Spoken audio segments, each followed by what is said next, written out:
बिस्मिल्लाहिर्रहमानिर्रहीम। अस्सलामु अलैकुम दोस्तों, उम्मीद आप सब खैरियत से होंगे। शोलों का कफन एपिसोड 19। दरबार में एक अजीब सा सन्नाटा था।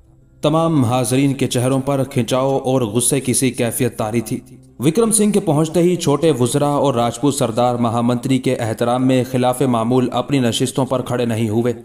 ये एक बागियाना रस्म थी जिसे विक्रम सिंह ने नौश्ताई दीवार की तरह एक नजर में पढ़ लिया था। विक्रम सिंह अहले दरबार की इस जिल्लत आमेज रविश को झुठलाकर राजा रतन सिंह की तरफ मुड़ा, दरबारी आदाब बजा लाया और 10 बस्ता खड़ा हो गया। वो राजा रतन सिंह के हुक्म का मुंतजिर था कि कब राजपूत सम्राट उससे अपनी कुर्सी पर बैठने के लिए कहें, मगर राजा रतन सिंह ने उसकी तरफ मतवज्जे होने की बजाय अहले दरबार को तखलिये का हुक्म दिया। राजपूत उमरा और सरदार अपनी अपनी नशिस्तों से उठे और दरबार से बाहर जाते वक्त विक्रम सिंह को इस तरह देखते हुए गुजरे जैसे आज वो रियासत चित्तौड़ का कोई हकीर तरीन फर्द है। हर राजपूत सरदार ने अपनी रंगीन पगड़ियों को सरों पर कज कर लिया था और घनी मूंछों को मजीद कई बल दे लिए थे। यह विक्रम सिंह के खिलाफ उनका इजहार नफरत था। फिर जब एक एक सरदार हल्काए दरबार से निकल गया तो विक्रम सिंह ने राजा रतन सिंह को मुखातिब करते हुए कहा, सम्राट, मैंने आपके दौरे हुकूमत में बेशुमार नापसंदीदा मनाजिर देखे हैं, मगर इक़्तिदार की ये अदा मुझे सख्त नापसंद है। मैं तसव्वुर भी नहीं कर सकता था कि ये छोटे लोग मेरे साथ इस तरह पेश आएंगे जैसे मैं इनकी रियाया हूं और वो मेरे आका। हम मजबूर हैं विक्रम सिंह, रतन सिंह ने झुंझुलाए हुए लहजे में कहा।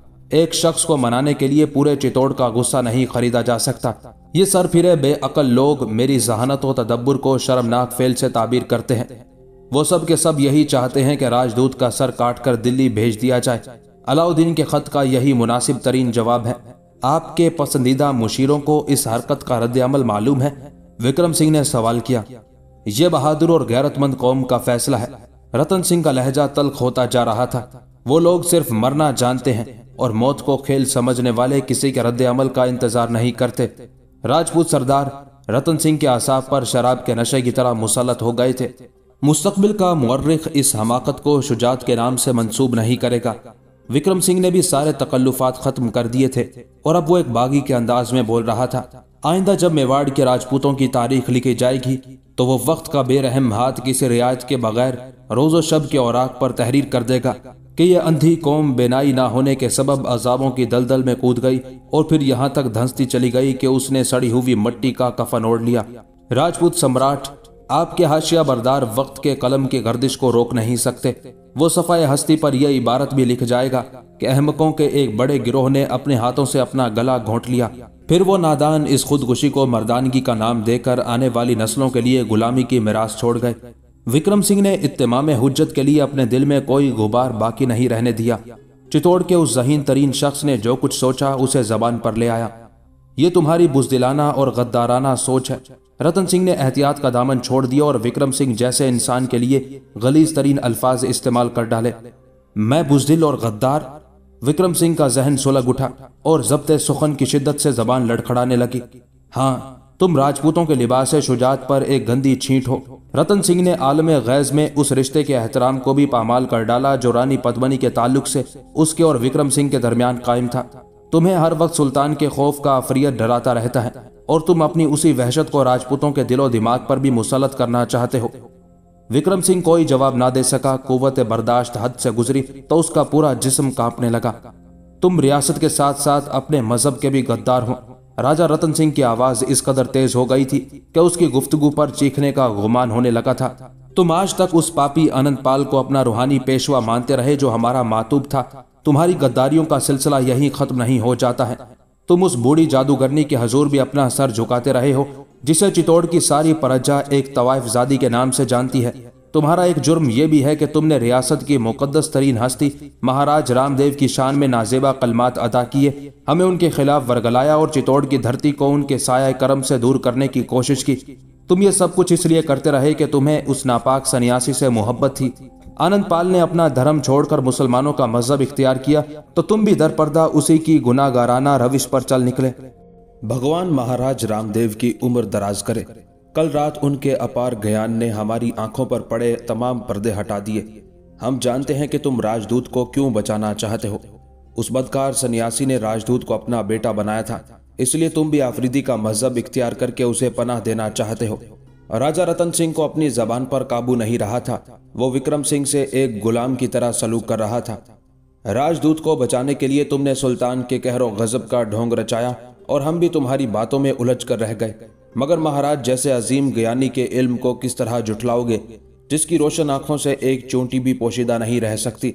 महाराज ने कल रात हमें और महारानी को खुली आंखों से सब कुछ दिखा दिया। अलाउद्दीन खिलजी का ख्वाब कभी शर्मिंदा ताबीर नहीं होगा। वो महान राजपूतों पर कभी गलबा हासिल नहीं कर सकता। हम कुछ देर के लिए संकट में जरूर आए थे, लेकिन महाराज की शक्ति ने हमें बचा लिया। हमने देखा कि महाराज के हाथों को जुम्बिश हुई और सुल्तान के लश्कर में हर तरफ आग भड़क उठी। मुसलमान सिपाहियों के जिस्म जलने लगे और वो जिस तरफ से आए थे उसी तरफ अपनी नाकामियों का मातम करते हुए फरार हो गए। यह कहकर रतन सिंह खामोश हो गया और विक्रम सिंह को उन नजरों से देखने लगा जिनमें सारे आलम की नफरत भरी हुई थी। विक्रम सिंह क्या जवाब देता। फरेबकार रामदेव ने अपनी किसी शोबदाबाजी से पूरी बिसात उलट दी थी। जवाब दे ए गद्दार मजहब व वतन, तूने ऐसा क्यों किया? राजा रतन सिंह की तल्ख गोई अब बदकलामी में तब्दील हो गई थी। महाराज ने तो तेरे दिल का ये हाल भी जान लिया है कि तू राजदूत को चितौड़ के फौजी राज देकर दिल्ली वापस भेजना चाहता था। इस तरह तू अपनी मातृभूमि को सुल्तान के हाथों फरोख्त कर देता और फिर तेरी हसूल इक्तदार की नापाक ख्वाहिश तस्कीन पा जाती। बस सम्राट, बहुत हो चुका। विक्रम सिंह का लहजा अदब व एहतराम की सतह से ज्यादा बुलंद हो गया था। एक रात में उस मदारी पर तमाम राज फाश हो गए। मेरी गद्दारी भी आया हो गई और सुल्तान का लश्कर भी जलकर राख हो गया। मेरी जांसोजियों और रफाकतों का इस कदर भयानक सिला। मैं विक्रम सिंह वतन फरोश और एक फासिक व फाजिर देवता, नस्ले चौहान अपनी जमीन का ताजिर और रामदेव आसमान से उतरा हुआ अवतार। ऐ बेवफा जमाने, तूने मुझे किस मंजिल पर लाकर छोड़ दिया। जमाने का शिकवा न करो विक्रम सिंह, वक्त गद्दारों को ज्यादा दिन पनाह नहीं देता। राजा रतन सिंह पूरी कुव्वत से चीखा और अपने खिदमतगारों को आवाज देने लगा। दूसरे ही लम्हे दो मुसल्ला मुहाफिज दरबार में दाखिल हुए। नारायण दास को पेश करो। राजा रतन सिंह ने मुहाफिजों को हुक्म दिया और पलटकर दोबारा महामंत्री से मुखातिब हुआ। विक्रम सिंह, तेरी जहानत को हमने तशहीर दी। हमने तेरी सियासत को बाकमाल बनाकर अहले चितौड़ के सामने पेश किया और तू समझ बैठा कि तेरे दिमाग के सिवा यहाँ कोई दूसरा दिमाग नहीं है। तुझे क्या खबर कि हमारा जहन। अभी रतन सिंह अपनी बात मुकम्मल करने नहीं पाया था कि दोनों मुहाफिज एक स्याफाम शख्स को लिए हुए दरबार में दाखिल हुए। वो नारायण दास था, जिसे विक्रम सिंह ने इससे पहले कभी नहीं देखा था। नारायण दास पागलों की तरह आगे बढ़ा और तख्त के करीब पहुंचकर सजदे में चला गया। खड़ा हो जा और तूने कल रात जो कुछ अपनी आंखों से देखा है बयान कर, रतन सिंह ने गजबनाक लहजे में कहा। नारायण दास खड़ा हो गया, मगर वो इस तरह कांप रहा था जैसे उसके पांव बदन का बोझ उठाने से इनकार कर रहे हों। नारायण दास के दोनों हाथ जुड़े हुए थे और वो लरसती हुई आवाज में माई भानमती और चंद्र सिंह के दरमियान होने वाली गुफ्तगू दोहरा रहा था। विक्रम सिंह, जिसकी रगों में शिद्दत गजब से खून जल रहा था, कुछ देर के लिए अपना सारा गुस्सा भूलकर हैरत से नारायण दास की तरफ देखने लगा। नारायण दास का बयान करता एक एक हर्फ दुरुस्त था। नारायण दास के खामोश होते ही राजा रतन सिंह ने उसे बाहर जाने का हुक्म दिया। इससे पहचानते हो विक्रम सिंह? राजपूत सम्राट की जबान से अदा होने वाला हर लफ्ज तंज के जहर में डूबा हुआ था। नहीं, विक्रम सिंह की हैरत बदस्तूर कायम थी। पहचान भी नहीं सकते। रतन सिंह के होठों पर तहकीर आमेज मुस्कुराहट उभर आई। सम्राट आखिर सम्राट होता है, सारे मंत्रियों का आका, चाहे उनमें महामंत्री ही शामिल क्यों ना हो। हम बिसाते सियासत के मालिक हैं, तमाम मोहरों को नचाने वाले, और तुम भी तो एक मोहरा ही थे। अपनी रफ्तार के नशे में शातिर को फरामोश कर बैठे। एक बार भी मुड़कर नहीं देखा कि तुम्हारी डोर किसके हाथ में है। विक्रम सिंह ने कोई जवाब नहीं दिया। वह अब भी नारायण दास के तस्वुर में उलझा हुआ था कि यह शख्स कौन है और उसने कई अहम राज रतन सिंह को किस तरह मुंतकिल किए हैं। ये उस तवाइफजादी की दासी का शोहर है जिसे तू एक अजीम औरत समझता है। बिलाखिर राजा रतन सिंह ने इंकशाफ करते हुए कहा, हमने आनंद पाल की मौत के बाद हालात के किसी गोशे को अपनी आंखों से ओझल नहीं होने दिया।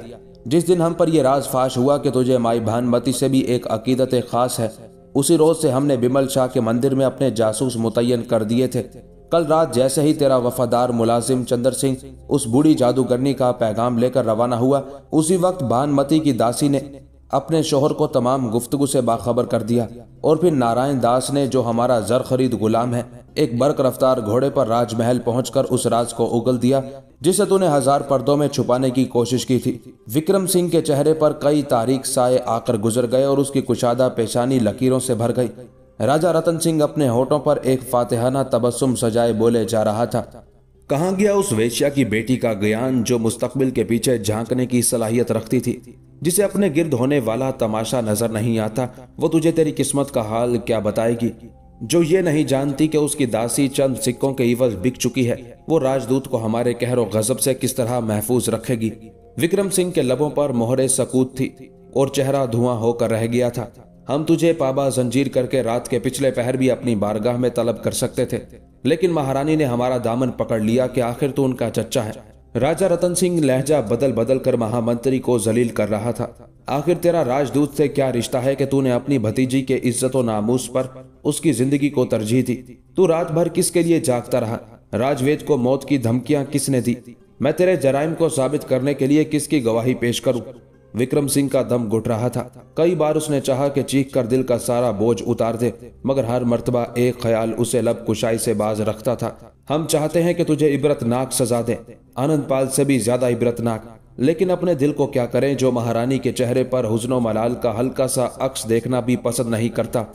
राजा रतन सिंह ने अपने पैरों को इस तरह जुम्बिश दी जैसे वो किसी कीड़े को मसल रहा हो। यह हमारा तुझ पर आखिरी करम है कि हमने तुझे भरे दरबार में जलील नहीं किया। बस हमारी नजरों से दूर हो जा और उस नामुराद सफीर की जिंदा लाश रानी पद्मिनी की खिदमत में पेश कर दे, जिसे बचाने के लिए तूने अपने मजहब और वतन दोनों को नीलाम कर दिया। विक्रम सिंह के होंठ आपस में पैवस्त हो गए थे और रुखसारों की हड्डियां उभर आई थी। उसने जलती हुई आंखों से रतन सिंह की तरफ देखा, अपनी और दीगर सरदारों की खाली कुर्सियों पर नजर डाली और सर झुकाए हुए दरबार से निकल आया। तवील राहदारी तय करते वक्त कई खिदमतगार सामने से गुजरे थे, मगर आज कोई हाथ उसके सलाम के लिए नहीं उठा था। विक्रम सिंह, जल्दी कर, शायद वक्त तुझे ज्यादा मोहलत ना दे। यकायक उसकी समात में एक शोर सा उठा। ये माई भानमती के आखिरी अल्फाज थे जो चंद्र सिंह के जरिए उस तक पहुंचे थे। शोर बढ़ता चला गया और उसके साथ ही विक्रम सिंह की रफ्तार में भी इजाफा हो गया। वो बहुत तेज कदमों से अपने मकान की तरफ जा रहा था। विक्रम सिंह अपने महल में दाखिल हुआ तो तमाम खिदमतगार हैरत ज़दा रह गए। वक्त से पहले विक्रम सिंह की वापसी मुलाजमीन के लिए ताज्जुब खेज थी, मगर कोई शख्स पूछने की जुर्रत नहीं कर सकता था। विक्रम सिंह जब निर्मला कुमारी के कमरे में पहुंचा तो वह घबरा कर खड़ी हो गई। विक्रम सिंह ने बहुत कोशिश की थी कि अपने चेहरे से उस तूफान को जाहिर न होने दे जो उसके दिल में पूरी सरकशी के साथ उठ रहा था, मगर जज्बात की जरब से तो पत्थर के चेहरे भी बोलने लगते हैं। और फिर ऐसा ही हुआ। विक्रम सिंह इंतहाई कुव्वत बर्दाश्त का मुजाहरा करने के बावजूद अपने एहसासात को निर्मला कुमारी से पोशीदा ना रख सका। गर्दिश रोज़ो शब इंसानी ख्वाहिशात की पाबंद नहीं। हमें इन जानलेवा लम्हात का इंतजार तो था, मगर ये गुमान भी नहीं था कि वो आंधी की रफ्तार से चलकर हम तक पहुंच जाएंगे। मैं नहीं समझी पिताजी, क्या अलाउद्दीन खिलजी ने चित्तौड़ पर हमला कर दिया? निर्मला कुमारी अचानक परेशान नजर आने लगी थी। अगर सुल्तान हमला कर देता तो सारे मसाइल ही खत्म हो जाते। विक्रम सिंह की आवाज में हल्का सा इर्तियाश था। दुश्मन की फौजें चित्तौड़ की हदूद में दाखिल हो जाती तो फिर राजपूत सुरमाओं का यह शर्मनाक रवैया भी बरकरार न रहता। अब बहादुरी की यह रस्म ठहरी है कि रानी पद्मिनी आफरीदी का सर काट देना चाहती है। शाह पर बस नहीं चलता तो उसके बेदस्तोपा दरबारी से इंतकाम लेने को राजपूतों की मौतो जीस्त का मसला बनाया जा रहा है। रामदेव अपनी शोबदाबाजियों में नाकाम हो गया तो मुझे गद्दार मजहब व वतन कहकर पुकारा जा रहा है। विक्रम सिंह ने गुलोगीर लहजे में पूरा वाकया सुना दिया। निर्मला के होशो हवास गुम हो गए थे। कुछ देर के लिए उसकी आंखों के सामने गहरी तारीकी छा गई थी। हौसला और सब्र से काम लो निर्मला, विक्रम सिंह ने बेटी को आवाज दी। हर गुजरने वाला लम्हा हमारी जुर्रतों का इम्तिहान है। जहां भी पर समेटने की कोशिश करोगी वहीं सयाद नजर आएगा, इसलिए अंजाम से बेपरवाह होकर उड़ती रहो। बाजुओं के शल हो जाने की फिक्र ना करो। आजाद परिंदे भी जेरे दाम चले आते हैं, मगर दाने की तलाश में नहीं। परवाज जारी रखो। अगर हालात का कफस तुम्हारा मुकद्दर ही बन गया है तो फिर वहां इस तरह पहुंचो कि तुम्हारे बाजू जल गए हों और तुम्हारा जिस्म कोहसार की बुलंदियों से टकरा रहा हो। सयाद के जाल को देखकर बालों पर की कुव्वतों से इनकार कर देना अहले परवाज के लिए एक लानत है। मौसम की गली सरीन गाली है। मौसम तो बनाया ही इसलिए गया है कि वो तुम्हारे पर नोश डाले और तुम्हें जिल्लत और शिकस्त के पिंजरे में हमेशा के लिए कैद कर दे। विक्रम सिंह की तुंदो तेज बातें सुनकर निर्मला कुमारी इस तरह चौंक उठी जैसे किसी ने उसे गहरी नींद से झंझोड़ कर उठा दिया हो। अब आप क्या करेंगे? वही करूंगा जिसकी खबर कल रात तुम्हें दी जा चुकी है, विक्रम सिंह ने आगे बढ़ते हुए कहा। वक्त बहुत कम है, मुझे फौरी तौर पर दरबार वापस जाना है। ये कहकर महामंत्री ने अपनी 50 साला खादमा रामेश्वरी को आवाज दी। रामेश्वरी कमरे में दाखिल हुई तो उसके पांव कांप रहे थे। उसने अपने आका को आज से पहले इस कदर इज़्तिराब में मुब्तला नहीं देखा था। खैरियत तो है प्रभु? रामेश्वरी ने दोनों हाथ जोड़ दिए। हाँ, सब कुशल है रामेश्वरी, विक्रम सिंह ने अपनी सरासिमगी पर काबू पाते हुए कहा। तुम और तुम्हारे अहले खानदान ने विक्रम सिंह के परिवार से जिस तरह अपनी वफादारियां निभाई हैं, उनके इजहार का मौका नहीं। बस इतना समझ लो कि मैं अपनी इमानत तुम्हारे सपुर्द कर रहा हूँ। विक्रम सिंह का इशारा निर्मला कुमारी की तरफ था। नहीं प्रभु, अभी तो आप कई युग जिएंगे। मौत आई तो पहले ये दासी आप पर कुर्बान होगी। रामेश्वरी ने जमीन पर बैठते हुए विक्रम सिंह के पांव पकड़ लिए थे और जारो कतार रो रही थी। कोई किसी की मौत को नहीं टाल सकता, हर शख्स को अपनी चिता में जलना होगा। विक्रम सिंह अपने कमरे में आवेजा उस फानूस को देख रहा था जो कीमत के एतबार से नवादिरात में शामिल था। ये फानूस भी बरसों से अपनी ही आग में जल रहा है। इसके अंदर की आग किसी दूसरे दिल में कभी मुंतकिल नहीं हुई। मेरी तकदीर, मेरा वक्त, मेरा मुस्तकबिल किसी की कुर्बानी से तब्दील नहीं हो सकता। मुझे सिर्फ इतना बताओ रामेश्वरी कि तुम निर्मला के साथ उस सफर पर रवाना हो सकोगी जो कांटों और अंगारों का सफर है। तुम इनकार भी कर सकती हो और तुम्हारा ये इनकार मुझ पर गिरा नहीं गुजरेगा। मैं जानता हूं कि आफात व मसाइब और मौत का हम सफर होना आसान नहीं। अगर इस रास्ते पर किसी साथी के कदम लड़खड़ा जाएं तो इंसान को बुरा नहीं मानना चाहिए। मुझे भी तुम्हारे इनकार से कोई तकलीफ नहीं पहुंचेगी। मैं निर्मला को तन्हा भी सफर पर रवाना कर सकता था, मगर अभी वो बहुत कम उम्र है। मुमकिन है उसकी कमसिनी और तन्हाई उसे किसी मोड़ पर खौफजदा कर दे। इसलिए तुम उसके हमरा जाओगी और उस वक्त तक निर्मला के साथ रहोगी जब तक वो अपनी मंजिल पर नहीं पहुंच जाती। खौफ व हिरास जायल हो चुके थे और अब विक्रम सिंह उसी आमिराना लहजे में बोल रहा था जो उसका खानदानी लहजा था। कैसा सफर प्रभु, मुझे कुछ तो बताइए। रामेश्वरी की आंखों से आंसू जारी थे। अहले वफा सवाल नहीं करते, बस एक पुकार पर दौड़े चले आते हैं। विक्रम सिंह की आवाज से सख्ती नुमाया थी। सवालों जवाब की मोहलत हमसे छीन ली गई है। मुझे सिर्फ इतना बताओ कि तुम निर्मला के साथ नामालूम मंजिल की तरफ जा सकती हो या तुम्हारे कदम अनदेखे रास्ते पर चलने से आजिज है। नहीं प्रभु। बूढ़ी कनीज के आंसू थम गए और चेहरा जोश जज्बात से तमतमाने लगा। मैं माफी की ख्वास्तगार हूँ। आपको परेशान देखकर जबान लड़खड़ा गई थी। मैं अपनी आकाजादी के साथ मौत के सफर पर भी जाने के लिए तैयार हूँ। विक्रम सिंह की आंखें भीगने लगी। रामेश्वरी, तुम्हारी इस इनायत का बहुत शुक्रिया। विक्रम सिंह बहुत मजबूर है, वरना तुम्हें अपने गमों में शरीक नहीं करता। यह कहकर वो उठ खड़ा हुआ और चंदर सिंह को बुलाकर अपने खानदानी तलिस्म कदे की तरफ बढ़ने लगा। निर्मला को पहले ही तलिस्म कदे का राज समझा चुका था, इसलिए पुरपेच रास्तों से गुजरते हुए उसे कोई हैरत नहीं हुई।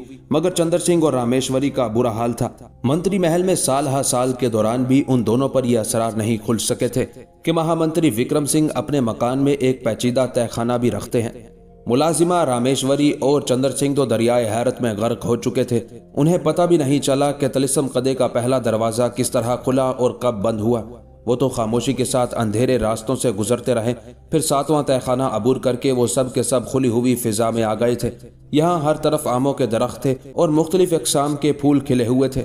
बड़ी जाजिब नजर और पुरसकून फिजा थी। पेड़ों के दरमियान से मीठे पानी का चश्मा बह रहा था।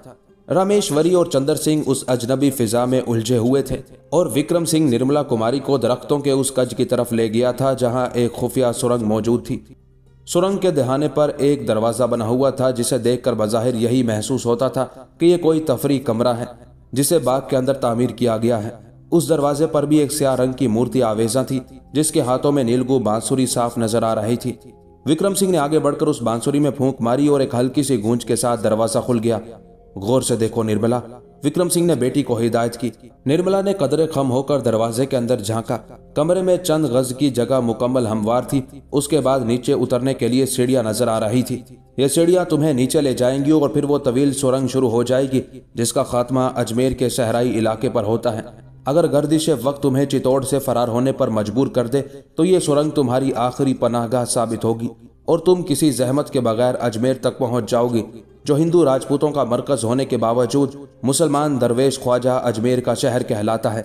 वहां तुम्हारी दिल आजारी करने वाला कोई दुश्मन मौजूद नहीं होगा। इतना कहकर विक्रम सिंह मुड़ा और उसने बांसुरी में दोबारा तेज फूंके मारी। नतीजतन खुफिया सुरंग का आहनी दरवाजा बंद हो गया।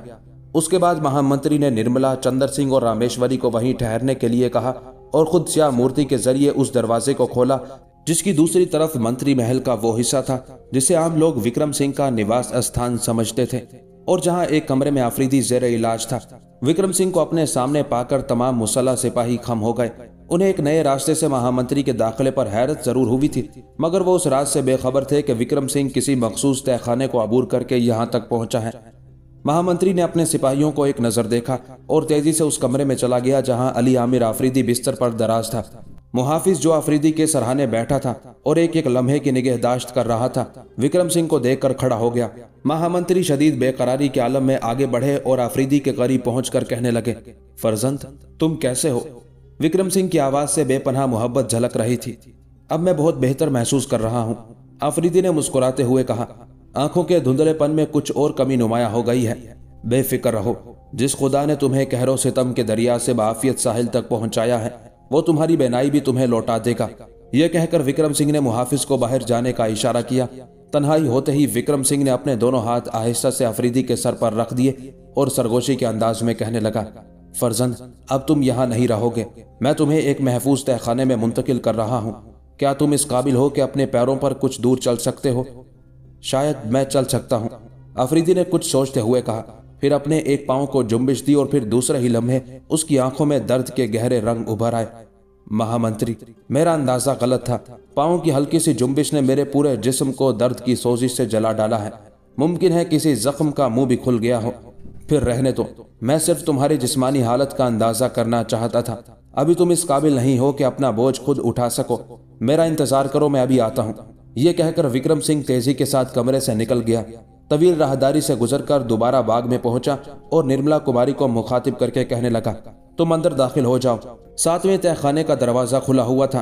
निर्मला जाने लगी तो विक्रम सिंह ने रामेश्वरी और चंद्र सिंह को भी अंदर दाखिल होने का हुक्म दिया। तुम लोग बाएं हाथ के 7वें कमरे में पहुंचकर मेरा इंतजार करो।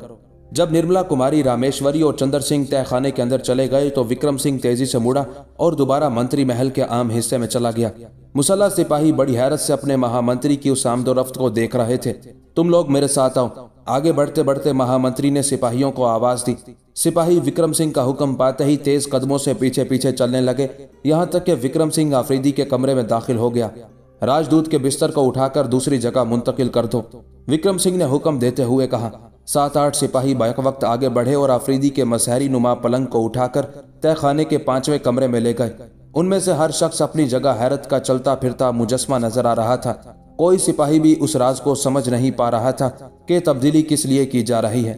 आफरीदी का बिस्तर 7वें तहखाने के 5वें कमरे में मुंतकिल करने के बाद विक्रम सिंह तीसरी बार बाहर आया और सिपाहियों को पहरा सख्त करने का हुक्म देकर लौट गया।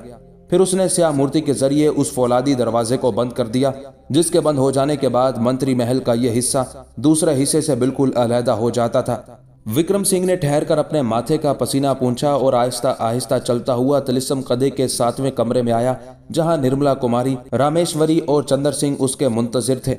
तुम लोग यकीनन मेरे इस अमल पर हैरान होगे कि मुझे क्या हो गया है और मैं मुसलसल ये कैसी अजीब हरकतें कर रहा हूँ। विक्रम सिंह ने उन तीनों को मुखातिब करते हुए कहा, नहीं आका, हमारे लिए आपकी कोई बात अजीब नहीं है। चंद्र सिंह ने सर झुकाते हुए कहा, आप हमारे बुजुर्ग भी हैं और रियासत के सबसे बड़े सियासतदान भी।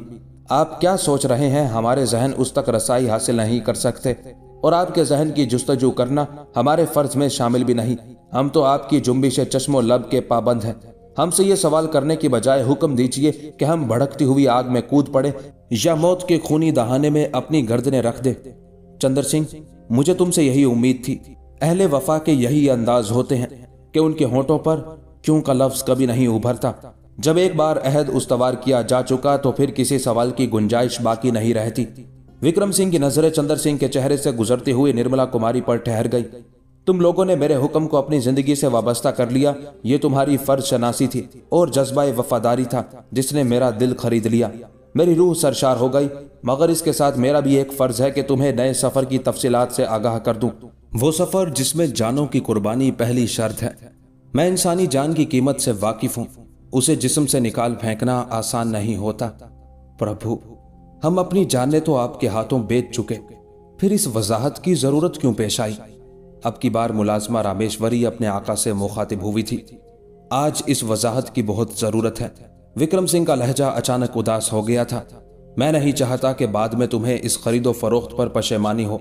कहीं ये ना सोचो कि तुमने घाटे का सौदा किया और एक शख्स की खातिर अपने आप को हलाकत में डाल दिया।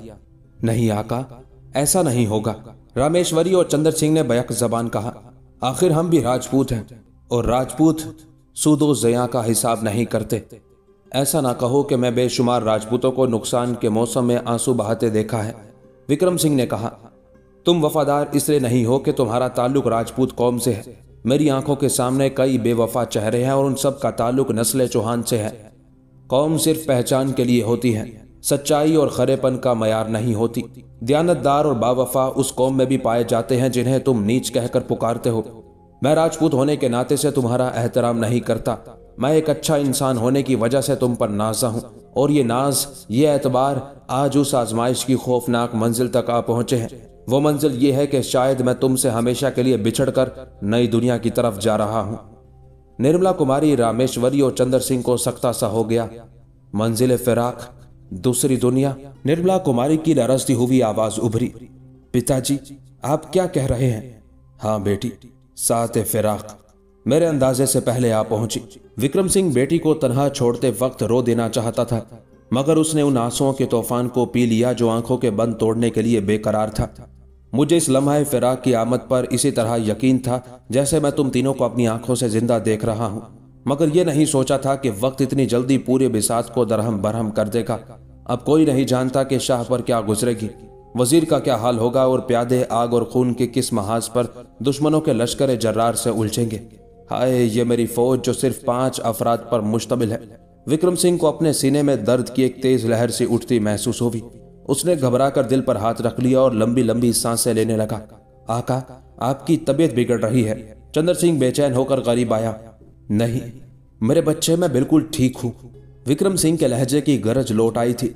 साथ फिराक तो पत्थरों में भी शिगाफ डाल देती है और मैं तो फिर एक बूढ़ा इंसान हूँ जिसे जमाने के उलट फेर ने खोखला कर दिया है। अपने प्यारों से बिछड़ते वक्त मुझ पर इतना असर तो होना चाहिए कि मेरी जबान कांपने लगे, कदम लड़खड़ा जाए और आंखों से चेत और अषाढ़ के जलते हुए मौसम में सावन भादों की कोई बूंद बरस जाए। विक्रम सिंह के जब्त का यह अंदाज देखकर निर्मला कुमारी, चंद्र सिंह और रामेश्वरी रोने लगे। मैं तुम्हारी आंखों पर जबर के पहरे बिठाना नहीं चाहता, मगर फिर भी मेरी ख्वाहिश है कि कुछ देर के लिए अपने आंसुओं को रोक लो। ये आंसू उस वक्त तुम्हारे काम आएंगे जब मैं तुमसे बिछड़कर बहुत दूर चला जाऊंगा। फिर जब बिरहा की आग भड़केगी तो फिर नैन नदी का यह पवित्र और शीतल जल ही उस अग्नि को बुझाएगा। पानी के उन चंद कतरों को बचा कर रखो, तुम्हें नहीं मालूम कि कैसी आग लगेगी। ये कहकर विक्रम सिंह अचानक कमरे के गोशे में रखी हुई तवीलो अरीज फौलादी तिजोरी की तरफ बढ़ा। फिर उसने तिजोरी के दोनों पट खोल दिए। ये मेरे बुजुर्गों का खानदानी सुरमाया है। इसमें कोई जेवर, कोई हीरा और कोई सिक्का चित्तौड़ के हुक्मरान की खुशामद करके हासिल नहीं किया गया है। सीमो जर का यह अनबार राजपूत सम्राट की बख्शी हुई जागीर का समर नहीं है। ये मेरे पुरखों का निजी धन है। अगर तुम इस दौलत को सूंघोगे तो इससे बेजमीरी का ताफुन नहीं उठेगा और गुलामी की बू नहीं आएगी। ये सारा मालो मता मर्दाने आजाद का खजाना है। इसकी चमक दमक इंसानी खून से मुस्तार नहीं ली गई है। यह कहकर विक्रम सिंह ने निर्मला कुमारी की तरफ देखा। तुम अपनी माँ के जेवरात को पहचानती हो, उन पर तुम्हारा हक है। विक्रम सिंह वसीयत के अंदाज में कह रहा था। वैसे तो ये सारी दौलत ही तुम्हारी मिल्कियत है, मगर मैं चाहता हूं कि तुम इस दौलत को इन लोगों पर खर्च करो जो सच्चाई के रास्ते पर चलते चलते इफलास व महरूमी का शिकार हो गए हैं। वो जो अपनी खुददारी के सबब किसी के आगे हाथ नहीं फैला सकते, लेकिन उनके चेहरों पर भूख लिखी होती है और लिबास गुर्बत के मैल से अट जाते हैं। सीमो जर के इस जखीरे से तुम उन लोगों की कफालत करना, फिर मेरी बेचैन रूह को करार आ जाएगा और मैं समझ लूंगा कि मेरे बुजुर्गों का असासा रायगा नहीं गया। आप अभी से ऐसी बातें कर रहे हैं। निर्मला की कुव्वत बर्दाश्त जवाब दे गई। अभी तो हमारे सरों पर आपका साया तादेर कायम रहेगा। नहीं बेटी, तुम्हें मौसम का अंदाजा नहीं है। विक्रम सिंह जबरन मुस्कुरा रहा था। मेरी आंखों से देखो, हर तरफ गहरी तारीकी छा गई है और तमाम साए एक दूसरे से गले मिलकर रुखसत हो चुके हैं। वक्त कम है, आओ हम जिंदगी का नया पैगाम सुने। यह कहकर विक्रम सिंह कमरे से निकल आया। निर्मला कुमारी, मुलाजिमा रामेश्वरी और चंद्र सिंह भी उसके अकब में सर झुकाए चल रहे थे। 7वें कमरे से निकलकर विक्रम सिंह 5वें कमरे में दाखिल हुआ, जहां एक सफेद बिस्तर पर अली आमिर आफरीदी खुली आंखों के साथ लेटा हुआ था। इंसानी कदमों की आहट सुनकर शाही सफीर चौंका। महामंत्री, आप तशरीफ ले आए? हाँ फर्जंद, मैं आ गया हूं, मगर तन्हा नहीं। विक्रम सिंह ने आफरीदी के करीब पहुंचते हुए कहा, मेरे साथ तुम्हारे 3 गमगुसार और आए हैं। आफरीदी के होंठों पर एक उदास मुस्कुराहट उभर आई। अब तो आंखें ही नहीं रही, कैसे पहचानूं कि कौन गमगुसार है और कौन दुश्मन। कहने को ये दयारे गैर है, लेकिन यहाँ तुम्हारा कोई दुश्मन नहीं आएगा। विक्रम सिंह ने अपनी आदत के मुताबिक अली आमिर आफरीदी के सर पर अपने दोनों हाथ रखते हुए कहा, अब तुम मेरे खानदानी तिलिस्म कदम में हो, जहाँ रानी पद्मनी और राजा रतन सिंह के दराज हाथ नहीं पहुंच सकते। उनके हाथ मुझ तक पहुंचे ही कब थे? वो तो जिस्म पर मशके सितम कर रहे थे, जबान तो मेरे इख्तियार में थी। अली आमिर आफरीदी मुस्कुराने लगा। जबान उनके दस्ते करम का सवाल करती या उनसे पनाह मांग लेती तो फिर मैं समझता कि वाकई रानी पद्मनी के हाथ दराज हैं। वो तो इंतहाई मुख्तसर बल्कि बेहाथ की औरत है। शाहों के बजाय उनके मुलाजिमों पर गुस्सा उतारती है। आज तक मैंने इतनी कमजोर औरत नहीं देखी। आफरीदी महारानी पद्मनी का तमस्कुर उड़ा रहा था। कुछ देर के लिए कमरे में सन्नाटा छा गया। फिर महामंत्री विक्रम सिंह ने उस सकूत को तोड़ते हुए कहा, आफरीदी, मैं जा रहा हूं और तुम्हारी निगहदाश्त के लिए 3 गमख्वारों को छोड़े जा रहा हूं। कौन जाने कि मेरी समात कब तक कायम रहे। मैं अजीब सा शोर सुन रहा हूं। ये शोर मुझसे मेरी समात छीन लेना चाहता है। मैं बड़ी मुश्किल से तुम तक पहुंचा हूं। एक लम्हा जाया किए बगैर मुझे वो पैगाम सुना दो जो तुमने सन्यासी आनंद पाल को सुनाया था। क्या रानी पद्मनी और राजा रतन सिंह आपसे जिंदगी की मोहलत छीन लेना चाहते हैं? आफरीदी ने विक्रम सिंह से नया सवाल कर दिया था। यह शाही सफीर की फितरी जहानत थी जिसने आंखों की रोशनी के बगैर उसे कुछ होलनाक मनाजिर दिखा दिए थे। नहीं, ऐसी कोई फिक्र अंगेज बात नहीं है। महामंत्री विक्रम सिंह ने आफरीदी को आजुर्दा देखकर सूरत हाल पर पर्दा डालने की कोशिश की। महामंत्री, मैं अंधेरे का मुसाफिर जरूर हूं, मगर अभी मेरे जहन के चिराग नहीं बुझे हैं। आफरीदी का लहजा अचानक अफसरदा हो गया था। दिमाग की रोशनी मुझे बता रही है कि अहले इक़्तिदार को आपकी ये रविश पसंद नहीं आई। उनकी पसंद और नापसंद से मैं अपनी जिंदगी के फैसले नहीं करता। विक्रम सिंह ने तेज आवाज में कहा, फिजाएं जहर से भर चुकी हैं और मेरे चारों तरफ साजिशों के शोले भड़का दिए गए हैं। मैं नहीं चाहता कि उस पैगाम के सुनने से पहले जल जाऊं और फिर मेरी राख उनके रास्ते की धूल बन जाए। जल्दी करो फर्जंद, अगर मुझे पहुंचने में देर हो गई तो भेड़िए अपने अपने गारों से मेरी तलाश में निकल चुके होंगे। वो एक ही पैगाम है जो अज़ल से अबद तक गूंजता रहेगा। बिलाखिर आफरीदी ने मजबूर होकर कहा, नहीं है कोई माबूद सिवाय अल्लाह के और मोहम्मद मुस्तफ़ा सल्लल्लाहु अलैहि वसल्लम उसके आखिरी रसूल हैं। जैसे ही आफरीदी की जबान से अल्फाज अदा हुए, कमरे की फिजा हैबत जलाल से लबरेज हो गई। विक्रम सिंह कांपने लगा और निर्मला कुमारी भी अपने जिस्म की लर्जिश पर काबू ना पा सकी।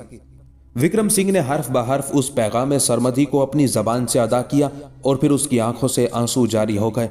तुम गवाह रहना आफरीदी कि मैंने हजारों देवताओं का इनकार करके एक खुदा की हस्ती का इकरार कर लिया है। मेरी गवाही की जरूरत नहीं कि आपने जिसकी खुदाई का इकरार किया है वो सुन भी रहा है और देख भी रहा है। वो ऐसा सुनने और देखने वाला है कि अगर बैक वक्त सारी कायनात गवाही दे तो एक हर्फ भी उसकी समात की गिरफ्त से नहीं बच सकता। मैं भी ऐसा ही महसूस कर रहा हूँ। विक्रम सिंह की हालत यकसर बदल गई थी। उस रिश्ते के बाद तमाम रिश्ते बातिल नजर आने लगे हैं। ये वही इकरार है जो एक जात के सिवा हर शय की नफी कर देता है। अली आमिर आफरीदी की खुशी नाकाबिले बयान थी। बेटी, तुमने ये पैगाम सुन लिया? विक्रम सिंह निर्मला से मुखातिब हुआ।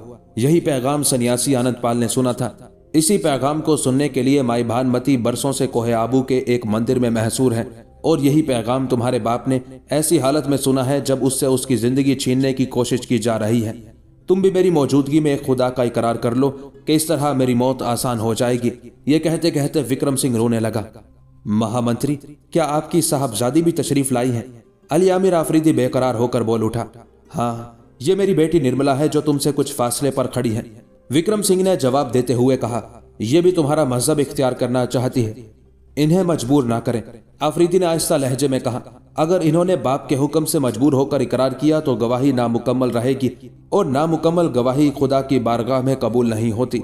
नहीं, मैं मजबूर नहीं हूँ। यकायक कमरे में पुरसोज आवाज उभरी।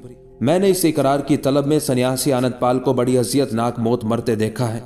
ये कोई जुनून नहीं था जिसे सन्यासी ने गले लगा लिया और तशद्दुद की आग में जलकर खाक हो गए।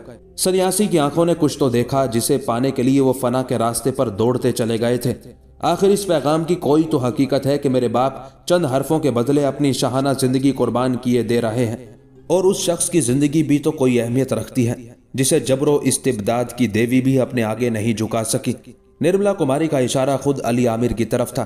तो फिर आप भी इकरार कर लीजिए, इसे हालत जबर नहीं कह सकते। आफरीदी की नजरों के सामने निर्मला का चेहरा नहीं था, मगर फिर भी एक अजनबी दोशीज़ा से बात करते वक्त उसकी आवाज में हल्की सी लर्जिश थी। फिर जब निर्मला कुमारी ने खुदा की वहदानियत का इकरार किया तो ऐसी मशहूर कुन आवाज फिजा में उभरने लगी जिसकी दिलकशी के आगे मंदिरों की घंटियां बुझ कर रह गई थी और नाकूस बेसदा हो गए थे। आफरीदी, अब मेरी रूह का बोझ उतर गया। विक्रम सिंह बहुत ज्यादा सरशार नजर आने लगा था। अब मुझे चित्तौड़ की गलियां सूनी हो जाने का तो गम होगा, मगर दिल के नगर की बर्बादी का मरसिया नहीं पड़ूंगा कि यह नोहा ख्वानी मेरी ताकत से बाहर थी। अहले वफा तन्हा रह गए थे और नोकीले पत्थरों पर चलते चलते पांव आबलों से भर गए थे कि तूने उनके हम सफर भेज दिए। ए खुदा, तेरे ये चंद नाम लेवा आदमखोरों की बस्तियों में पनाह ढूंढते फिर रहे हैं।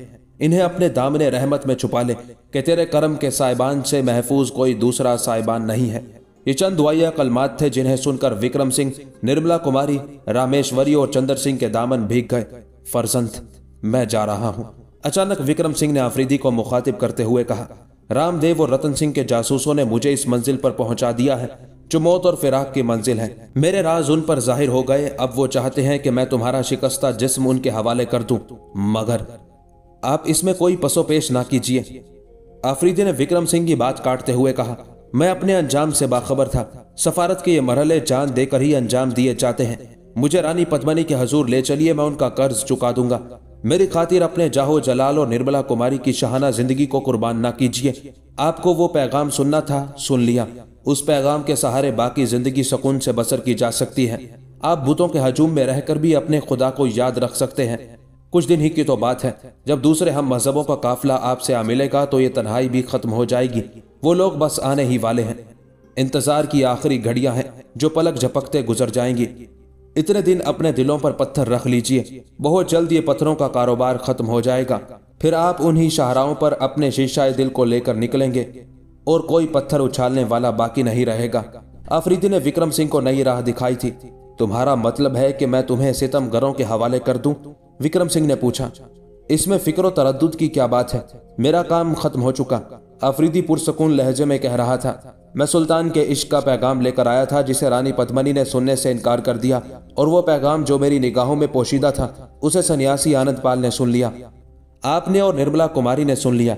मेरी खुशकिस्मती का अंदाजा कौन कर सकता है कि एक सफीर की हैसियत से मुझे कैसी फतुहात हासिल हुई। मुझे इसी वक्त दरबार चित्तौड़ में ले चलिए। मैं राजा रतन सिंह, रानी पद्मनी, रामदेव और दूसरे अहले दरबार को भी यही पैगाम सुनाऊंगा। फिर वो मुझे अपने देवताओं की भेंट चढ़ा देंगे या मेरे पैगाम को दिल से कबूल कर लेंगे। दोनों सूरतों में मुझे कामयाबी नसीब होगी। मेरा पैगाम सुन लिया गया तो चित्तौड़ की संगलाख जमीन में गुलो यास्मीन की फसल फूटेगी, और अगर मैं कत्ल कर दिया गया तो मेरे खून के हर कतरे से उस अकीदे का दरख्त उगेगा जिसकी आबियारी आप लोग करेंगे। नहीं बेटे, तुम उन लोगों को नहीं जानते। वो बड़े सफाक हैं। उन्हें रक्स शराब के सिवा किसी शय से दिलचस्पी नहीं। वो पैदाइशी अंधे हैं। मैं रोशनी को उनके हवाले नहीं करूंगा। उनकी गुनहगार सांसें इस चराग को बुझा देंगी। मेरा क्या है कि मैं जिंदगी के दरख्त का आखिरी खिजां रसीदा पत्ता हूं। मेरे गिरने के बाद नई कौंपलें फूटेंगी, सुनहरी और सब्ज कौंपलें, ठंडी छांव देने वाली कौंपलें। मुझे गिर जाने दो कि मेरे बाद ही फसलें बाहर आएगी। मैं नकीबे बहार को जुलसा देने वाली हवाओं के दरमियान कैसे ले जाऊं? विक्रम सिंह ने सख्ती से इनकार कर दिया था। आफरीदी ने एक बार फिर जरह की मुख्तलिफ दलाइल पेश किए, मगर विक्रम सिंह ने आफरीदी की हर मंतक को झुठला दिया। आफरीदी, तुम मेरा वक्त बर्बाद कर रहे हो। गौर से सुनो कि मैं क्या चाहता हूँ। ये मेरी बेटी निर्मला है। मैंने इसे सब कुछ समझा दिया है। अलाउद्दीन खिलजी की अलगार को अब दुनिया की कोई ताकत नहीं रोक सकती। चित्तौड़ तबाह हो जाएगा कि सन्यासी आनंद पाल और माई भानुमति की आंखें सब कुछ देख चुकी हैं। फिर भी अगर सुल्तान ने इधर का रुख नहीं किया तो तुम लोग इस तहखाने में 1 साल तक पुरसकून जिंदगी गुजार सकते हो। मैंने तुम्हारे आराम की हर चीज यहाँ मुहैया कर दी है। जब ये सारी अशिया खत्म हो जाएं तो तुम सुरंग के जरिए अजमेर चले जाना। वहां से तुम बासानी दिल्ली पहुंच सकते हो। फिर तुम्हें अपनी वालदा और बहन की कुर्बत भी मुयस्सर आ जाएगी। निर्मला को उस वक्त तक अपने साथ रखना जब तक उसकी जिंदगी किसी बाकिरदार मुसलमान से वाबस्ता ना हो जाए। क्या आप समझते हैं कि मैं इस कदर नाजुक अमानत का बार उठा लूंगा? अली आमिर आफरीदी शिद्दत जज्बात से मजबूर होकर दरमियान ही में बोल उठा। यह अमानत इतनी गिरा नहीं। विक्रम सिंह की आवाज आंसुओं की नमी से मुतासिर नजर आ रही थी। तुम जिस अमानत का बोझ उठाए उठाए यहाँ तक आ पहुंचे हो वो बड़ी अमानत है। मैंने तुम्हें हर जाविये से अमीन पाया, इसलिए अपनी गैरत और नामूस तुम्हारे सपुर्द कर रहा हूँ। यह कहकर विक्रम सिंह झुका और उसने आफरीदी की पेशानी पर अपने लब रख दिए। बड़ा जांगुदाज मंजर था, देखने वालों के दिल पिघले जा रहे थे। यकायक विक्रम सिंह सीधा हुआ। तुम सुल्तान के हजूर रसाई रखते हो। मैं जानता हूं कि फातेह कौम शिकस्त खोरदा लोगों से क्या सलूक करती है। अगर सुल्तान चित्तौड़ पर गलबा पा जाए तो उससे मेरी कौम की सिफारिश करना। ईवान इक़्तिदार के अलावा इस बस्ती में रहने वाले अक्सर लोग बेखबर और मासूम हैं। उन्हें नफरतों की आग में ना जलाना, मोहब्बतों का पैगाम देना। वो बहुत जल्द सीधे रास्ते पर आ जाएंगे। उसके बाद विक्रम सिंह निर्मला की तरफ बढ़ा और उसने दोनों बाजू कुशादा कर दिए। माँ की ममता से महरूम लड़की अब बाप की मोहब्बत से भी दूर होती जा रही थी। निर्मला ने बेइख्तियार विक्रम सिंह के सीने पर सर रख दिया और इतना रोई कि आंखों की नदियां जलथल हो गई। विक्रम सिंह ने निर्मला का चेहरा अपने दोनों हाथों के दरमियान ले लिया। राजपूत जादियां लोरियों के साथ तलवार की झनकार भी सुनती रही हैं। मैंने तुम्हें लोरियां नहीं सुनाई कि यह काम तुम्हारी माँ का था। बाप की हैसियत से मैं तुम्हें गीत सुनाता रहा हूँ। गीत ख्वाबावर भी होते हैं और खून में आग लगा देने वाले भी। अब तुम वही जलते हुए गीत सुनोगी कि मल्हार और लोरियां तुम्हारे मुकद्दर में नहीं थी। रुखसत सब होते हैं, मगर तुम्हारी रुखसती का अंदाज दूसरी लड़कियों से मुख्तलिफ होगा। आखिर विक्रम सिंह चौहान की बेटी हो, जिसे राजा रतन सिंह गद्दार मजहब व वतन कहता है। तुम बहुत जल्द अपने बाप से दूर चली जाओगी। तुम्हारी डोली मैदान जंग से इस तरह उठेगी कि बाबुल घर के दरवाजे पर मौजूद नहीं होगा। अगर तुम्हें अपनी नामुरादी का ख्याल सताए तो देश की उन बेटियों को भी याद कर लेना जिससे उनका कवारापन छीनकर हवस के मंडप में बिठा दिया गया था, जिनकी रोज बारात आती थी और जिन्हें रोज राक्षसों की दुल्हन बना दिया जाता था। वो भी तुम्हारी हम जिन्स थी, हम जोलियां थी, और जो इस तरह जलाई गई कि ना कोयला बन सकी और ना राख। अचानक विक्रम सिंह को राजा रतन सिंह का ख्याल आ गया। उसने अपने दोनों हाथ निर्मला के चेहरे से हटा लिए। बेटी, मैं अभी कुछ देर और ठहर जाता, मगर रतन सिंह मेरे इस अमल को ताखीरी हरबों से ताबीर करेगा और मैं एक औरत के गुलाम का ये शर्मनाक ताना सुनना नहीं चाहता। जब हम लोग यहाँ महफूज जिंदगी बसर कर सकते हैं तो फिर आप हमारे साथ क्यों नहीं रह जाते। चंद्र सिंह ने एक ऐसी तजवीज पेश की थी जिस पर अमल करके विक्रम सिंह अपनी जान बचा सकता था। नहीं चंद्र सिंह, मैं फरार की तोहमत बर्दाश्त नहीं करूंगा, विक्रम सिंह ने पलट कर कहा। अभी रतन सिंह की गालियों का हिसाब बाकी है। मैं उसका ये कर्ज सरे दरबार अदा करूंगा। मैं अहले चित्तौड़ के लिए वापस जा रहा हूँ। अगर बेअकल और अंधे हुक्मरानों ने मेरे मर्तबे को पहचान लिया तो हजारों घर वैरान होने से बच जाएंगे। मैं इस उम्मीद पर मक्तल की जानिब गामजन हूं कि शायद तकदीर का फैसला बदल जाए और मैं अपनी बस्ती वालों को सुल्तान के कहर व गजब से महफूज रख सकूं। ये कहकर विक्रम सिंह जाने के लिए मुड़ा। चंद कदम तेज रफ्तारी के साथ आगे बढ़ा और फिर रुक कर बुलंद आवाज में बोला, खुदा हाफिज मेरे बच्चों। दरवाजे पर पहुंचकर विक्रम सिंह एक बार फिर मुड़ा। निर्मला, अगर मैं जिंदा बच गया तो खुद ही तुमसे दोबारा आ मिलूंगा। कहीं ऐसा ना हो कि तुम मेरी तलाश में इस तलिस्म कदे से बाहर निकल जाओ। इसके बाहर सिर्फ तुम्हारी मौत मुंतजिर होगी, जिल्लत और रुसवाई और अजियत और कर्ब की मौत। ये मेरा हुक्म है, तुम्हारे बाप का हुक्म। फिर जब विक्रम सिंह राज दरबार में दाखिल हुआ तो हर तरफ सकूत तारी हो गया। राजपूत सरदारों के चेहरों पर नफरत और हकारत के आसार नुमाया थे, मगर चंद सातें गुजरते ही ये नफरत हैरत में तब्दील हो गई। विक्रम सिंह को तन्हा देखकर हाजरीन दरबार पत्थर के मुजस्मों में ढल गए थे। खुद राजा रतन सिंह की एक कैफियत थी कि वो अपनी नशिस्त से उठ खड़ा हुआ था। राजदूत कहाँ है? राजपूत सम्राट पूरी ताकत से चीखा। मैंने उसे दिल्ली भेज दिया, विक्रम सिंह ने मुस्कुराते हुए कहा। तू झूठ बोलता है। राजा रतन सिंह आलम वहशत में तख्त पर बैठना भी भूल गया था। मुझे झूठा साबित करने के लिए पूरे चित्तौड़ को हम जबान होना पड़ेगा, फिर भी मेरी सच्चाई पर आंच नहीं आएगी। विक्रम सिंह का सकून और इत्मीनान काबिल दीद था। तू इस नाफरमानी की सजा जानता है? रतन सिंह आतिशे गजब से जल उठा था। अपना लहजा दुरुस्त करो रतन सिंह, महामंत्री ने अदब व एहतराम की दीवार मस्मार करते हुए कहा। जिस तख्तो कुल्ला ने तुमसे गुफ्तगू के आदाब छीन लिए वो मेरे बुजुर्गों की ठोकरों का सदका है। आज विक्रम सिंह ने भी अपने दिल का सारा गुबार निकाल दिया था। फिर हालात यकसर बदल गए। रियासत का सबसे बड़ा दिमाग जिल्लत और रुसवाई के अंधेरों में डूब गया। राजा रतन सिंह ने सरे दरबार महामंत्री के साथ इस कदर तहकीर आमेज सलूक किया कि चित्तौड़ की तारीख में उसकी कोई दूसरी मिसाल नहीं मिलती। विक्रम सिंह ने अलल ऐलान कह दिया कि वह पत्थरों का धर्म छोड़कर मुसलमान हो चुका है और अली आमिर आफरीदी मजहबी रिश्ते से उसका बेटा है और उसे किसी भी कीमत पर रानी पद्मनी के हवाले नहीं करेगा। वो हम ही थे जिसने उसे सर बुलंद किया, वो हम ही है जो उसकी पेशानी जमीन पर रगड़ेंगे। राजा रतन सिंह अहले दरबार को मुखातिब करके चीख रहा था, उठो और इसे पस्तियों में धकेल दो। राजपूत सम्राट का हुक्म सुनते ही तमाम राजपूत सरदार और वुज़रा अपनी अपनी नशिस्तों से उठे और फिर एक सरकश कौम के सीने में जिस कदर गलीज कलमात पोशीदा थे वो सब के सब उनकी जबानों पर आ गए। चंद सिपाहियों ने बूढ़े विक्रम सिंह के कमजोर बाजुओं को अपनी गिरफ्त में ले लिया था और फिर दरबार से गुजर कर जाने वाला हर सरदार महामंत्री की अजीम शख्सियत के बुत को रेजा रेजा कर रहा था। विक्रम सिंह के कपड़े फट गए थे। दस्तार जो वजारत उज़्मा की पहचान थी अहले दरबार के पैरों से उलझ उलझ कर दरीदा हुई जा रही थी।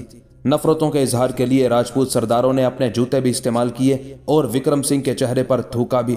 दुश्मनाम तराजियों के उस शोर में विक्रम सिंह की बारोब आवाज कई बार गूंजी, ऐ मेरी बदनसीब कौम, मुझे पहचान के मैं कौन हूँ। तब्दीली मजहब के बावजूद मैं तेरा हमदर्द हूँ। तुझे सुल्तान की आतिशे कहर से बचाना चाहता हूँ। विक्रम सिंह चीखता रहा मगर धर्म और देश के परस्तारों ने उसकी एक चीख भी नहीं सुनी। यहाँ तक कि विक्रम सिंह जख्मी होकर फर्श पर गिर पड़ा और राजपूत उमरा उसे रोनते हुए गुजर गए। उस हंगामे के दौरान रानी पद्मनी अपने शबिस्तान नाज में किसी आईने के सामने महवे आराइश थी। जब विक्रम सिंह की जिल्लत और रुसवाई का तमाशा अपने अरूज को पहुंच गया तो राजा रतन सिंह मुहाफिज सिपाहियों से मुखातिब हुआ, महारानी के हजूर हमारी दरख्वास्त पेश करो कि राजपूत सम्राट दरबार में उनके मुंतजिर हैं। उसके साथ ही उसने अपने सिपह सलार हरि सिंह को हुक्म दिया कि वह फौज का एक दस्ता ले जाकर शाही सफीर अली आमिर आफरीदी, विक्रम सिंह की बेटी निर्मला कुमारी और उसके तमाम खिदमतगारों को गिरफ्तार करके हवाला जंदान कर दे। अगर विक्रम सिंह के मुसल्ला मुहाफिज सरकशी इख्तियार करें तो उन्हें बेदरे कत्ल कर दिया जाए। सम्राट का हुक्म सुनते ही सिपह सलार हरि सिंह मंत्री महल की तरफ रवाना हो गया। कुछ देर बाद रानी पद्मनी दरबार में दाखिल हुई तो इबरत का एक लर्जा खेज मंजर उसके इस्तकबाल के लिए मौजूद था। इससे पहले कि रानी पद्मनी अपने चच्चा विक्रम सिंह की शिकस्ता हालत पर कोई तबसरा करती, राजा रतन सिंह खुद ही बोल उठा, हमने सब्र जब्त की इंतहा कर दी। महारानी, मगर जब तुम्हारा अपना खून ही तुम्हारे खिलाफ गवाही दे तो फिर किस तरह इस बेवफाई के मुतहम्मिल होते। आपने ठीक किया सम्राट, अब इस शख्स से मेरा कोई रिश्ता नहीं। गरूर और तकब्बुर से रानी पद्मनी के शफाफ माथे पर कई बल पड़ गए थे और खमदार भवें कमान से भी ज्यादा खिंच गई थी। मैं हैरान हूं कि मेरे खानदान में इस कदर बेहया शख्स किस तरह पैदा हुआ जिसने अपना मजहब भी फरोख्त कर दिया और खून की वो गर्मी भी बेच दी जो राजपूतों का इम्तियाजी निशान है। मैं इसकी बेटी थी और इसने अपनी बेटी के नामूस के कातिलों को पनाह दी। मेवाड़ की तारीख इस बेगैरती को अपने सफात पर किस तरह बर्दाश्त करेगी। सम्राट, मेरे बेदाग खानदान की किताब से इस स्याह तरीन तहरीर को खुरश डालें, मैं कोई शिकवा नहीं करूंगी। रानी पद्मनी मुजस्समे शोला बनी हुई आगे बढ़ी और उसने विक्रम सिंह के चेहरे पर पांव से एक जरब लगाई। विक्रम सिंह बेहोश हो चुका था। क्या विक्रम सिंह को इस हाल में देखकर आपकी आतिश इंतकाम सर्द हो गई? राजा रतन सिंह भी रानी पद्मनी के करीब आ गया था। उसने इंतहाई खुशामदाना लहजे में सवाल किया, हरगिज नहीं। रानी पद्मनी की एक और ठोकर विक्रम सिंह के चेहरे पर पड़ी। सम्राट, आप शोलों की बात करते हैं, हमारे सीने में तो नफरत और इंतकाम का एक समंदर मौजन है। ये आग तो उस दिन बुझेगी जब विक्रम सिंह के बजाय सुल्तान का सर हमारे कदमों में होगा। वो वक्त भी आएगा महारानी। रतन सिंह का अंदाज गुलामाना था। इसे कैद खाने में डाल दीजिए और उस वक्त तक तशद्दुद कीजिए जब तक ये राजदूत का पता ना बता दे। रानी पद्मनी ने विक्रम सिंह की किस्मत का फैसला करते हुए कहा। इसके साथ ही निर्मला के बदन से हर लिबास नोच लिया जाए और विक्रम सिंह को खुली आंखों से यह तमाशा दिखाया जाए, फिर उसे अंदाजा होगा कि अलाउद्दीन खिलजी का खत किस कदर शर्मनाक था। इसके बाद निर्मला को यह कहकर दिल्ली भेज दिया जाए कि रानी पद्मनी सुल्तान के हरम में दाखिल होने के लिए आ रही है। राजा रतन सिंह चौंक उठा। उसके चेहरे पर मुसरतों की एक तेज लहर रोशन हुई मगर फौरन ही बुझ गई। क्या सुल्तान निर्मला को रानी पद्मनी की हैसियत से तस्लीम कर लेगा? सुल्तान ने हमारी एक झलक भी नहीं देखी, फिर उसे कौन बताएगा कि रानी पद्मनी नहीं, महामंत्री विक्रम सिंह की गैरतमंद बेटी निर्मला कुमारी है। रानी पद्मनी का फातिहाना कह कहा उभरा, मगर वहां वो हरामकार राघव चीतन मौजूद है जो सारा भेद खोल देगा। रतन सिंह उस मंसूबा साजी पर खुश होते हुए भी परेशान नजर आ रहा था। जब तक बहुत देर हो चुकी होगी। रानी पद्मनी के जज्बा इंतकाम ने अजीब करवट ली थी। सुल्तान इतनी जल्द तहकीक पर आमादा नहीं होगा। उस वक्त तक निर्मला के सर से कयामत गुजर चुकी होगी और अगर दिल्ली पहुंचकर निर्मला ने यह राज फाश कर भी दिया तो इसे कोई फर्क नहीं पड़ेगा। विक्रम सिंह की दास्तान रुसवाई दिल्ली के गली कूचों में हर शख्स की जबान पर होगी और हम यही चाहते हैं। सुल्तान नहीं, कोई और मुसलमान सरदार निर्मला को शिकार कर लेगा, फिर हजारों शोलों में से हमारे इंतकाम की एक चिंगारी बुझ जाएगी। काश ये सब कुछ पहले हो जाता। राजपूत सम्राट कफे अफसोस मल रहा था। इस तरह हमें अपने दोनों दुश्मनों से निजात मिल जाती। नहीं सम्राट, यह काम वक्त से पहले मुमकिन नहीं था। रानी पद्मनी ने अपने शबिस्तान खास में पहुंचने के बाद कहा, किसे खबर थी कि सुल्तान अलाउद्दीन खिलजी हमारे साथ ये जिल्लत आमेज सलूक करेगा। और कौन जानता था कि खुद हमारे खून में परवरिश पाने वाले गलीज कीड़े जवान होकर गैरत और शुजात के जज्बों को चाट जाएंगे। वो मुझे सुल्तान के हरम में भेजकर अपनी सियासत का मुजाहिरा करना चाहता था और आज मैं उसकी चाल उसी पर उलटकर निर्मला कुमारी को आलाएकार बना रही हूँ।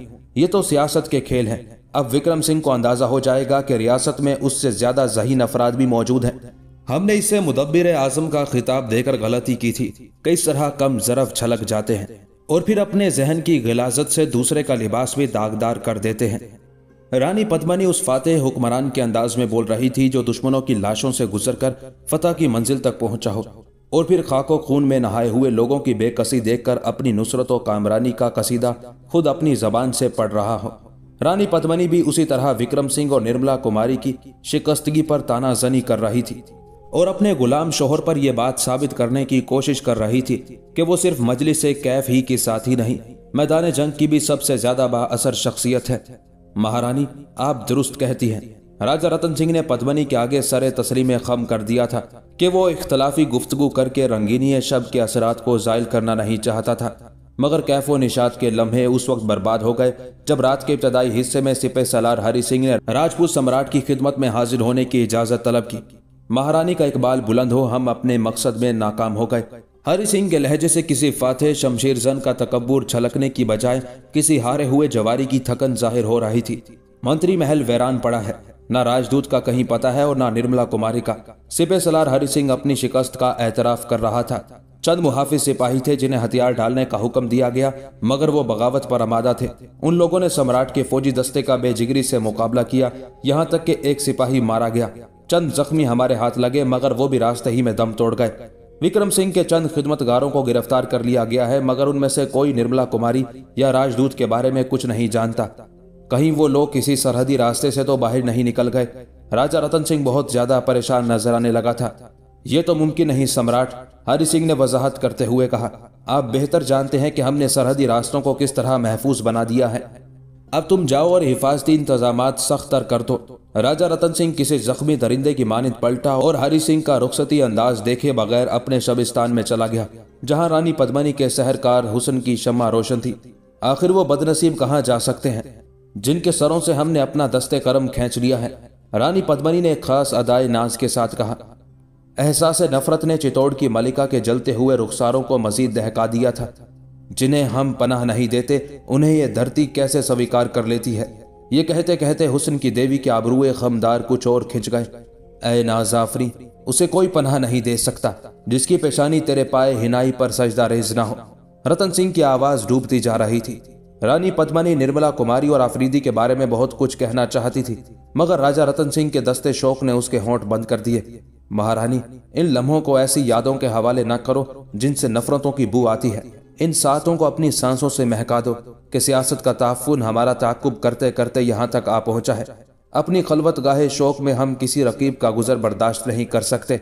इस वक्त तुम सिर्फ रतन सिंह की जानिब देखो और माँ सिवा से अपनी आंखें बंद कर लो। पद्मनी के लबों पर एक फितना खेज तबस्सुम उभरा जिसने तमाम फानूसों और कंदीलों को बुझा कर रख दिया था। अब शबिस्तान राजो नयाज में सिर्फ पद्मनी के पैकरे सीमी की रोशनी थी और ज़ियारात के दोष पर एक काफिर अदा के गैसू इस तरह बिखर गए थे कि फिजा शबनम रेज भी थी और शरर फिशा भी।